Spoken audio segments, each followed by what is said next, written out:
याबद्दल बोलण्यासाठी भाजपचे नेते नितेश राणे आता आपल्यासोबत आहेत। नितेशजी, तुम्ही ऐकलंय जरांगे यांनी काय म्हटलं? आता मला हा प्रश्न पडायला लागलेला आहे की ह्यांना नेमकं मराठा समाजाचे प्रश्न सोडवायचे की फडणवीस साहेबांच्या नावाने राजकारण करायचे हे आतापर्यंत मला कळलेलं नाहीये। मराठा समाजाला 10% आरक्षण मिळालेलं आहे आणि आता पुढे कोर्टाची जी लढाई लढली जाणार आहे त्याच्यासाठी सर्वात मोठा आधार हा आदरणीय फडणवीस साहेबांचाच मिळणार आहे, जो पहिला पण मिळालेला। म्हणून मला आता खरंच परत विचारायचे की ह्यांची स्क्रिप्ट देतो कोण?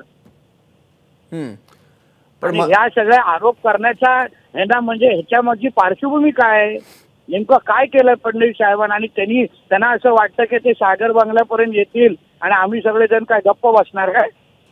आम्ही पण मराठी आहोत, आमच्याही समाजाचे आम्ही पण आहोत। तुम्ही त्यांना पहिल्या दिवसापासून आम्ही बोलतोय की तुम्ही राजकारण करू नका, समाजाचे तुम्ही नेते आहात ना, समाजाची ही ठीक आहे, तुमच्या सगळ्या सोयऱ्यांची मागणी आहे, त्याच्यावर सरकार म्हणून काहीतरी मार्ग निघता ये, निघेल आज नाही तर उद्या।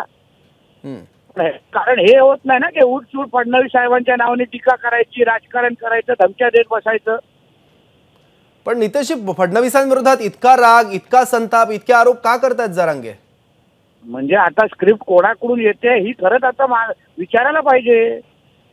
तर ही स्क्रिप्ट मागे कोण आहे नेमकं? कारण महाराष्ट्रामध्ये एकच नेत्यावर टीका होते वारंवार।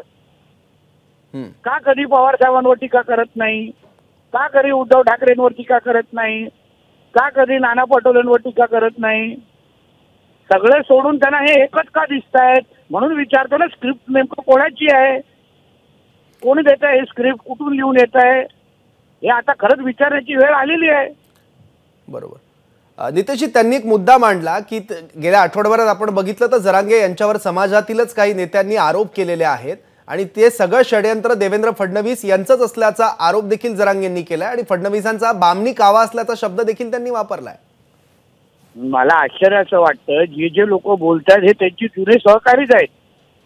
आता त्यांना अगर त्यांच्या जरांगेच्या आंदोलनामध्ये अगर प्रामाणिकपणा दिसत नसेल तर हे फडणवीस साहेबांची चूक कुठून आली? ही तुम्ही तुमची माणसं सांभाळा ना, तुम्ही प्रामाणिक पद्धतीने त्यांना हाताळा ना, आम्ही कुठे काय नाही बोलतोय।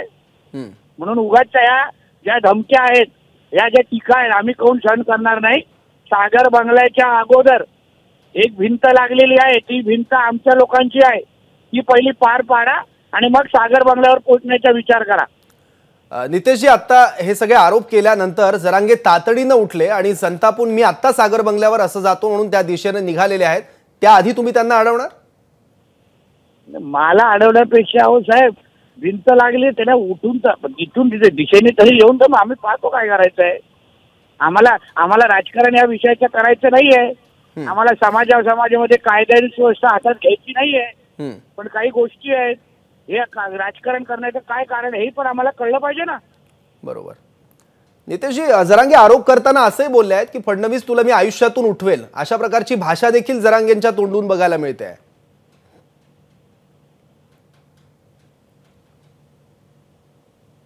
नितेशजी, आवाज येतोय माझा? काही कारणांमुळे नितेश राणे यांच्यापर्यंत आपला आवाज जात नाहीत, पण त्यांनी प्रतिक्रिया दिलेली आहे। सागर बंगल्यावर पोहोचण्याच्या आधी त्याच्या समोर एक मोठी भिंत उभी आहे, ती भिंत म्हणजे आम्ही आहोत असं देखील नितेश राणे यांनी म्हटलं आणि आम्ही देखील मराठेच आहोत असंही नितेश राणे यांनी म्हटलेलं आहे। त्यामुळे समाजाचे प्रश्न तुम्ही मांडा, राजकारण करू नका असं आवाहन देखील नितेश राणे यांनी केलं आहे। मराठ्यांना आरक्षण देण्याचा निर्णय हा फडणवीसांनीच घेतलाय, मराठ्यांना त्यांनी खूप काही दिलंय, त्यामुळे राजकारण या विषयावर करू नका, तुम्ही समाजासाठी बोला, आम्ही सोबत आहोत, पण राजकारण कराल तर सागर बंगल्याच्या आधी आमच्या रूपाने एक भिंत उभी आहे असं देखील नितेश राणे यांनी म्हटलंय। मनोज जरांगे यांना स्क्रिप्ट कोणी दिली हे सुद्धा बघावं लागेल, कारण ते राजकीय भाषा बोलतायत असं देखील नितेश राणे यांनी म्हटलंय। जरांगे सागर बंगल्यावर आले तर आम्ही शांत बसणार का असा सवाल देखील केलाय नितेश राणे यांनी।